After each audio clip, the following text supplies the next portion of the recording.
جی اسامہ 11:30 بجے گھر سے اس نے مجھے پوچھا، بتایا مجھے کہ میں نے ایک اپنے دوست کو ڈراپ کرنا ہے، میں جا رہا ہوں گھر سے۔ وہ کھانے پینے کی اپنی چیزیں بھی ساتھ گاڑی میں لے کے گیا، اور 12:30 بجے پھر میں نے اس کو کال کی کہ اسامہ لیٹ ہو گئے ہو، واپس آؤ۔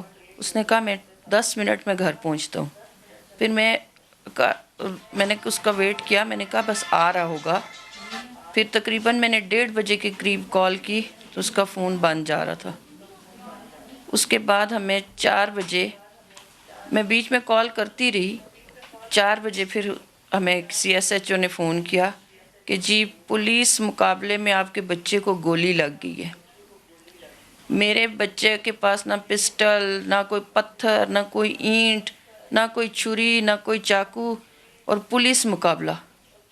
میرا بچہ دوست کو پورے 1 بجے اس نے گھر چھوڑا ہے، اور وہ اس کے دوست نے کہا کہ وہ بیٹھا بھی نہیں ہے۔ اس نے کہا کہ ماما کال کر رہی ہیں، میں گھر جا رہا ہوں۔ اور ان لوگوں نے نہیں دیکھا کہ یہ کسی کا بیٹا ہے، اس کی کوئی ماں ہے، اس کا کوئی باپ ہے، اس کی بہن ہے، اس کا بھائی ہے۔ آپ لوگ اس کی تصویر دیکھ کے ٹی وی پہ آپ لوگوں کو دکھ ہو رہا ہے۔ تو میں نے اس کو 23 سال 9 جنوری کو اس کی برتھ ڈے تھی، وہ 23 سال کا ہو جائے گا۔ تو پھر آپ میرے دکھ کا اندازہ لگائیں۔ بس مجھے وزیر اعظم صاحب سے یہی میں ان سے اپیل کروں گی کہ اسامہ کے لیے مجھے انصاف چاہیے۔ کسی اور کا اسامہ اتنا چھلنی نہ ہو، کوئی اور ماں، کوئی اور باپ یہ دکھ نہ دیکھے۔ وزیر اعظم صاحب نے کہا کہ میں اس ملک کو مدینہ کی ریاست بناؤں گا۔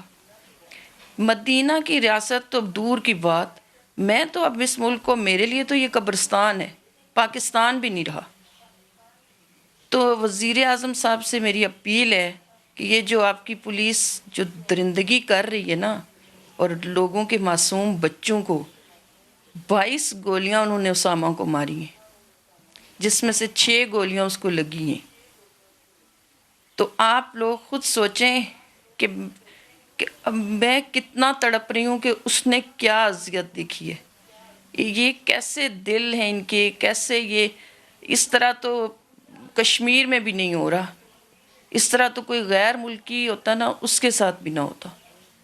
سری نگر ہائی وے انہوں نے نام رکھا ہے، کشمیر ہائی وے کی ہٹا کے سری نگر ہائی وے، اور سری نگر ہائی وے پر سری نگر سے بھی انہوں نے بربریت زیادہ شروع کر دی ہے۔